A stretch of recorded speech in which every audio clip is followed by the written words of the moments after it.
Good day, gentlemen. I've been with my girl for over 5.5 years. We've built a fantastic relationship together, and I've helped many of my coaching clients do the exact same. In this video, I want to share some maybe unconventional advice and some uncomfortable truths with you that no therapist or marriage counselor will ever tell you. We will go really deep in this video because, to be honest, if I didn't learn what I'm about to teach you, my relationship would have gone downhill massively a couple of years ago and would have most likely painfully ended. I also need to say that most men will not do what I'll tell you in this video. And that is the reason why they will end up as a statistic. A statistic like, oh, the divorce rate is 50%. That's for average people. And I'll be very honest with you. This video is a call to men who don't want to become a statistic. Men who despise being average. And men who want more out of their life. I hope you take this serious. Now, I'm a very systematic and rational person, but one thing that we need to talk about here, first and foremost, is the fact that a more feminine person wants to pleasurably relax in the demonstration of direction, of love, and of humor from her more masculine partner. Now, when I'm talking about masculine and feminine, I don't mean male and female gender roles. I mean masculine and feminine sexual energy. The energy that we all have, both of these energies that we all have within us in to varying degrees, right? Now, one thing that I realized quite early on in my relationship is that whenever I lack direction in life, when I don't have a bigger vision for life and for our relationship, what often happens is it builds resentment. Because at the end of the day, I then try to escape from the challenges of my girl and from the challenges of the world, rather than pervading those challenges and pervading my woman's moods and the world's moods in that sense deeply.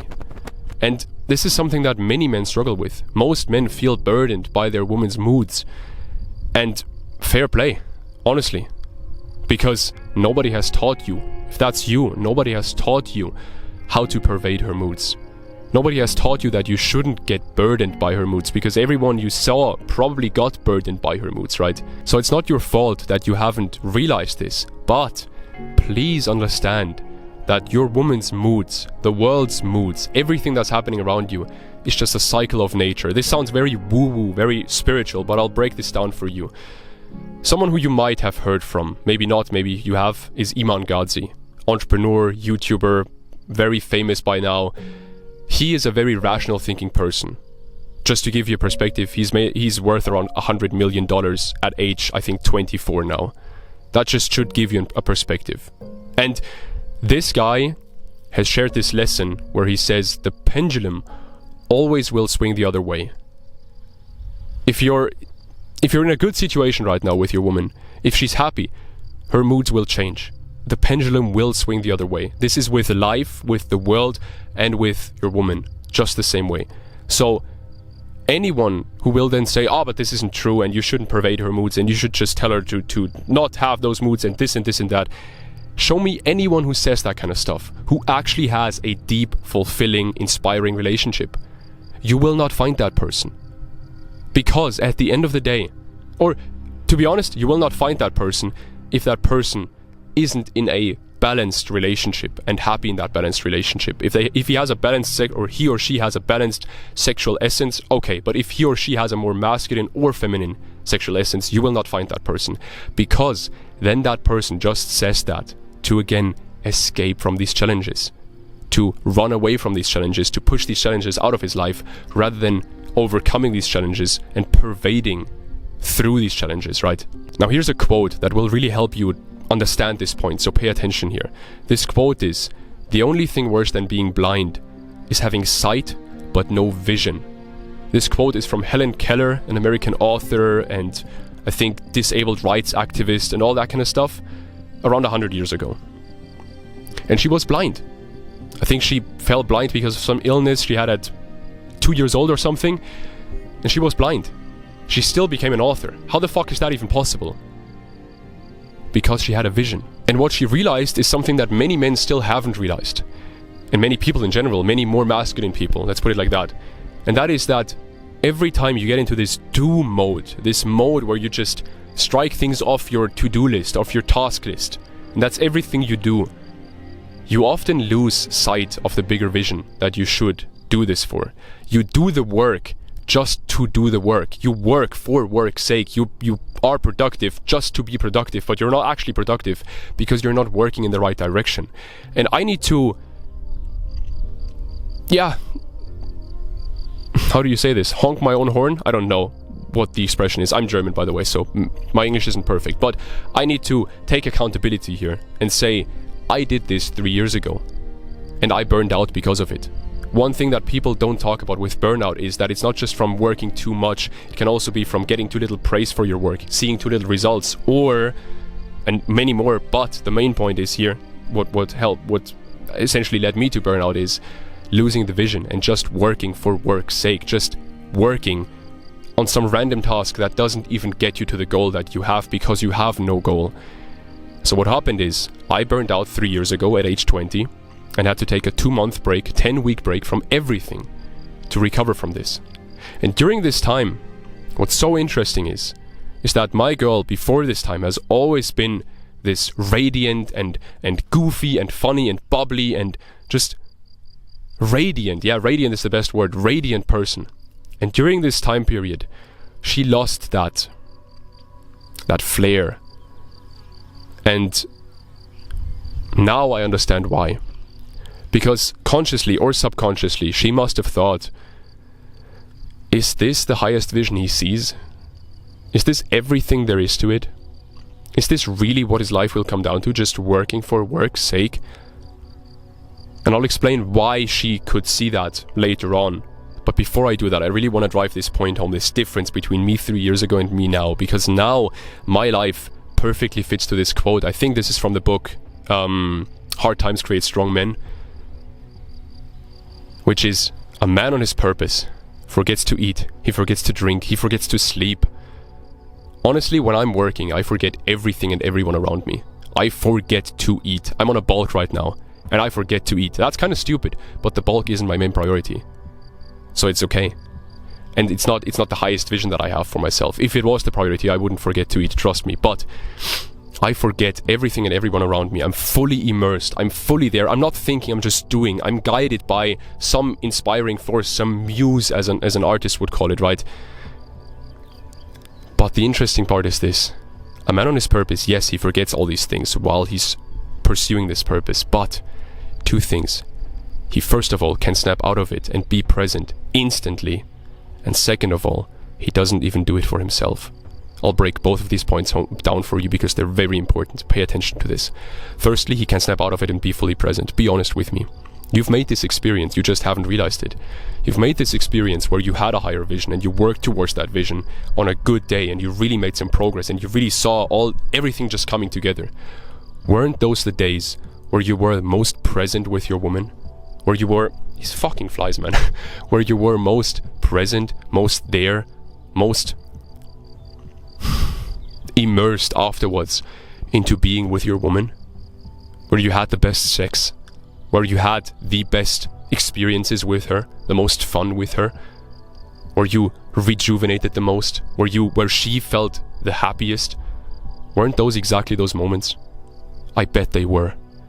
And secondly, that man on his purpose doesn't do it for himself.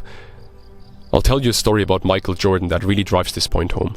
Michael Jordan, basketball player, I hope you know him. If you don't, I don't know how old you are, but anyway. Michael Jordan, he always gave 110% in every single game he played. Could be a mid-season game, that doesn't matter. Somewhere in Kentucky, I don't fucking care. He gave 110% in every single game. Did he just do that to win the game? Or to become more famous? Or to make more money? No, he didn't. What people who knew him closely say is that he did this because he knew that somewhere in the ranks in this stadium that he's playing in right now, there's a father who can only afford to take his son to one Michael Jordan game in his whole life. There are people in this stadium that will only see Michael Jordan once in their life, and he wants to give them the best performance possible. And the interesting part is, he zones out during the game, right? He's fully in the zone. He's not noticing the crowd around him while he's playing. This is a common thing with pro athletes who are in the zone. I've kind of been an athlete in the past, not professionally, but I can still sense that. I can still see that. You don't think about what's going on outside. You're fully there. So he doesn't even notice the crowd, but before the game, he makes himself aware of the fact that there are people in this crowd that will only get to see him in person once, and he wants to give them the best performance there is. And this is honestly, I've adopted this for my videos. Just a quick side note, I've adopted this for these videos because I know there are people that will only see one video of me, and I want to give them the best experience and the most value. This is why I speak so consciously in these videos. Now, if you want to surround yourself with more men who are already building this vision, or who have maybe already built this vision and are working towards it, and you want to really take your relationship to that deeper, more profound level, then you can always join our free community. Link in description, check it out. The thing is this, for Michael Jordan it was the fans, right? For me, with making this video here, it's you, it's the viewer, it's my clients, my coaching clients, the guys in our community. But there's also always a bigger vision still. I'll be honest. One big reason why I run this business here is because I know that it will provide a very good life for my girl, for myself, but I don't even care about that. I can live on very little money, and I've proven that in the past. But for my girl, which will be my future wife, and for my children, for my future children. That's what I do this for. And that's what also you do this for. And that's probably what Michael Jordan did this for. And what's so interesting is that this is the reason why so many men, especially ambitious, hard-working men, experience a midlife crisis. Because that was the highest vision they had. Be honest with me, if you're like in your teens or your 20s or your 30s, the biggest vision you have probably is house, wife, kids, family, community, friends, decent paying job, that's it. Or business, whatever it might be, right? But you don't think much bigger than that. And most men don't. And that's okay, because that's what we've been taught to think, right? But that is the reason why so many men end up in a midlife crisis, which, by the way, we don't want to talk about this, but we have to talk about it. By the way, statistically, most men get cheated on by their wives, by their women, while being in a midlife crisis, because their woman can see he doesn't really have a vision, and that makes him unattractive. That makes him not trustworthy. That makes him not really respectable, not admirable. And again, this is okay. There are phases in your life where you just don't have a vision, but in those phases, your vision should be to find the next vision, right? This is purpose layer stuff. David Deida, you probably heard of this guy, Way of the Superior Man, purpose layers. There are phases where you have finished one purpose layer and you need to search for the next one. This is why athletes, when they win the world title, what happens? Well, they fall into a pit. They fall into depression. Why? Because they've achieved their highest goal, and now they need to figure out the next goal. And that phase of not having a goal, not having a vision, makes more masculine people who are very goal-striving, makes them simply depressed. Now, one more point that I really want you to understand here, because it's gonna be life-changing for you, quite frankly, if you understand this, is when you watch some movie that makes you as a more masculine person emotional, or when you watch sports, these flies, man, when you watch sports, a sports game, and you watch this with your boys, and all of them kind of get emotional, maybe even start crying at a movie or something, or you see like them getting teary eyes, right? They don't want to cry in front of you, but they get teary eyes. It takes a lot to make a strong man cry. And the thing is this, these movies and these sports scenes have that ability because these men watching this, you watching this sports game or watching this movie, you can relate to the characters of the athletes. And you can see that they break through barriers, that they break free of any constraints they might have. This is the ultimate goal of the masculine, is freedom, right? Freedom from any constraints, whether mental or physical or financial or time constraints, whatever it might be, breaking free from those constraints. In a movie, that might be some war movie, right? Where they break free from the enemy. It might be an American football game, where they break through the enemy lines, the D line, and they get to the end zone and make a touchdown. That is also breaking free from constraints. And I remember vividly, I really want to tell you this story because it will drive this point home for you so much. You will be able to relate to this so much. I remember watching this YouTube video, which is still up on YouTube. You can still watch this. From the top sports moments from 2000 to 2017. I was 16 years old when I watched this video, and I still remember to this day, and sometimes I rewatch this video, and there's one moment in this video that still, till this day, I know this moment is coming, but it still makes me emotional. I saw this moment in 2014 live on TV with my whole family. It was in the final of the football, actual football, soccer, I'm European, so I need to say this, right? Actual football final of the 2014 Football World Cup. And that game was Germany.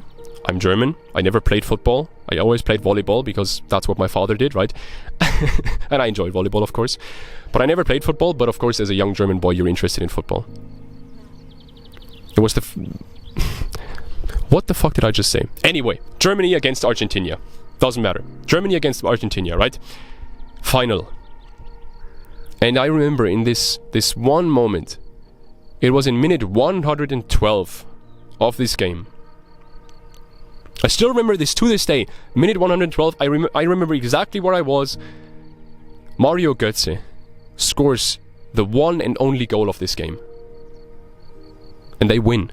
In overtime. Way overtime, right? All of them were tired. They almost played for 2 hours. And not only that, they played for 3 weeks or 4 weeks before that, right?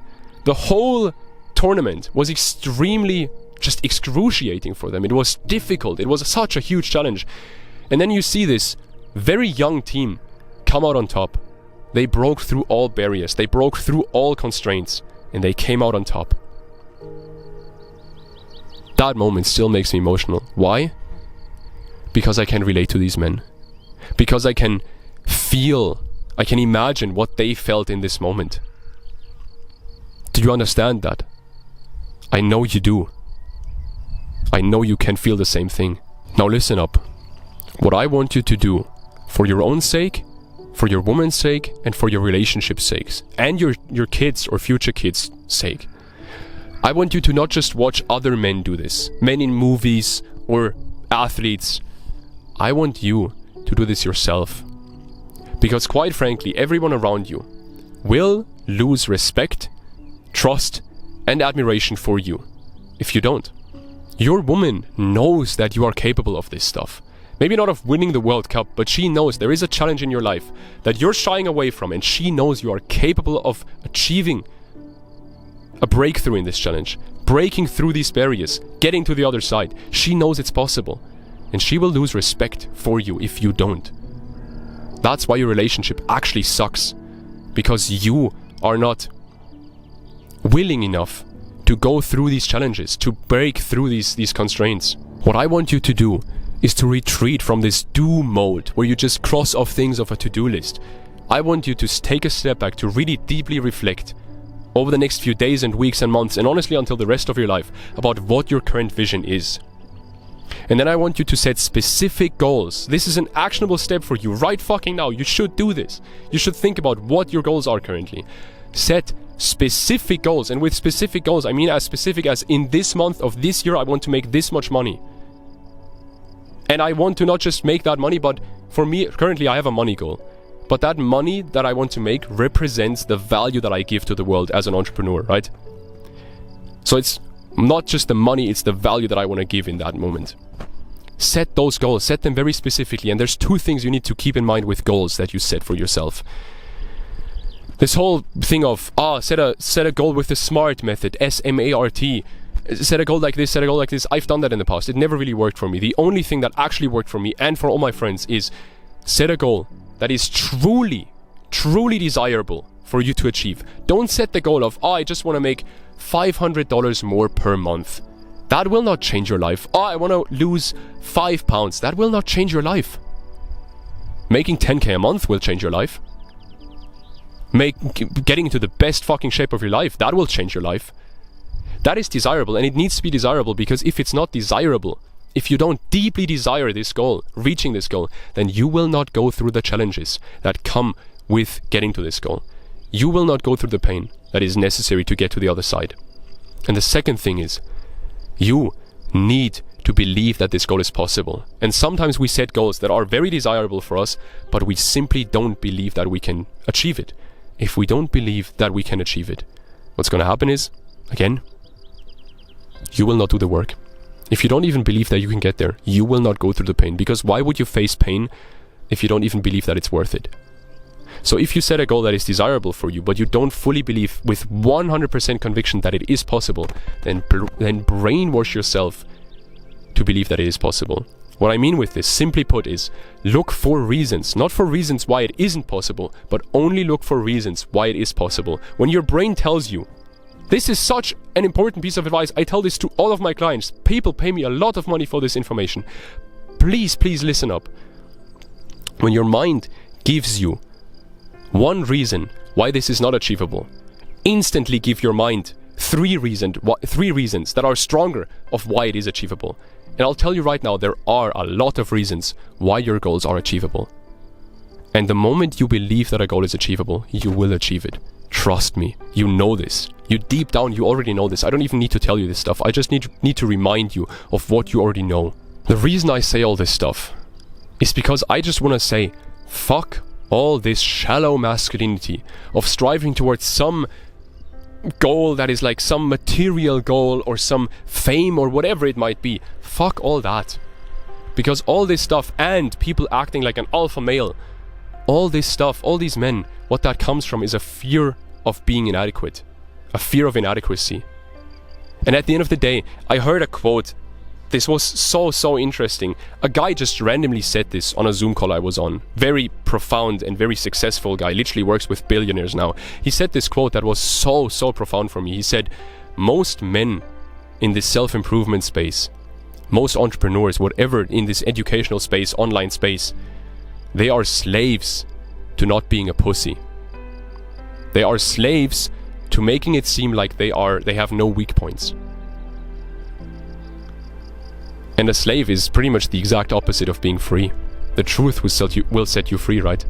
The thing is this, the truth is every single man has soft spots. And that is completely okay and completely good.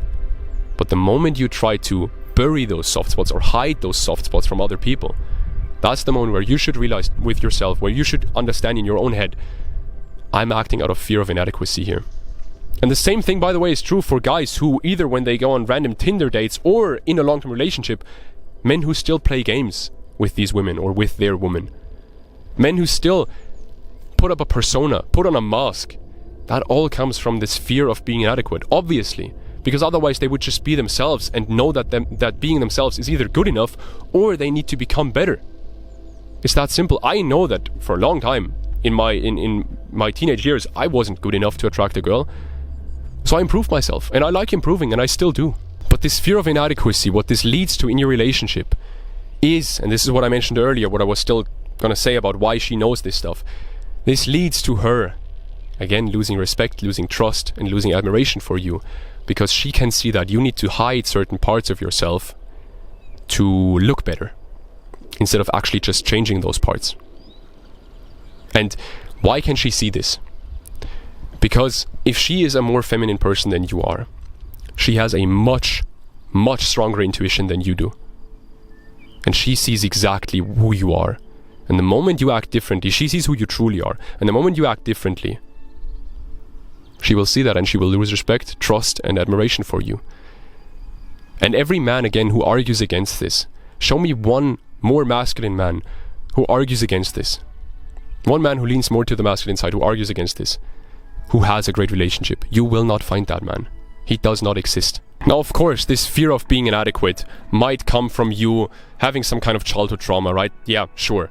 And it might come from you, like something you experienced. But at the end of the day, the first stage of this always is, and this is the stage that you can tackle right fucking now, it always is, you are not doing the things you know you should do, and you are not becoming who you know you can be. It is honestly that simple. This quote of the magic you're looking for is in the work you're avoiding fits fucking perfectly here. Because when it comes down to it, would you rather sit at home and masturbate and watch YouTube and work? Do mode, right? Or would you rather tackle the challenges that the world and your woman give you?